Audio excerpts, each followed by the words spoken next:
their ancestral line and where they come from. So I'll just run through a couple right now for you, Erica, and we'll start with the one that you started with. Chief Justice John Roberts has family that goes back to, English mining town and Slovakia, both settled in Johnstown, Pennsylvania. In fact, I think it's interesting that his great-great-great-grandfather, who was working in Northwest England in a coal mine, ends up in coal mining country here in Johnstown. That's a very familiar pattern for many families.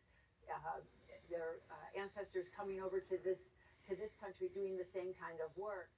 Another person who next in line for seniority is Clarence Thomas, and he has talked about descending from African slaves who came to America many decades ago, centuries ago, and he was raised in Savannah by his maternal grandparents, and he even spoke recently at an appearance about how his grandfather had a grandmother who was born into slavery, and he has spoken about how meaningful that connection is to him.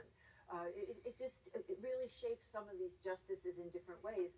And another justice just like that would be Samuel Alito, who's comes from a family that's more recent to the U.S. His grandparents came here from southern Italy. In fact, they had a different name than he has now. His grandfather, when he immigrated, his name was Salvador Alati, A-L-A-T-I. I think that's how you probably pronounce it. But Justice Alito has said that was either changed at Ellis Island or soon after. And he especially remains very close to his Italian heritage.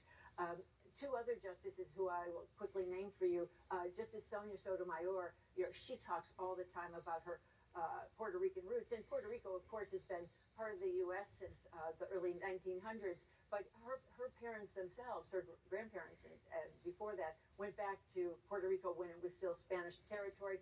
And finally, Elena Kagan, who speaks very much of how her Jewish identity is intertwined with her American identity. 3 of her 4 grandparents were Russian Jews who immigrated here from the territory that is now part of Ukraine. Erica? Yeah, it is so interesting as you get that snapshot into all of their origin stories. Joan, appreciate it. Thank you.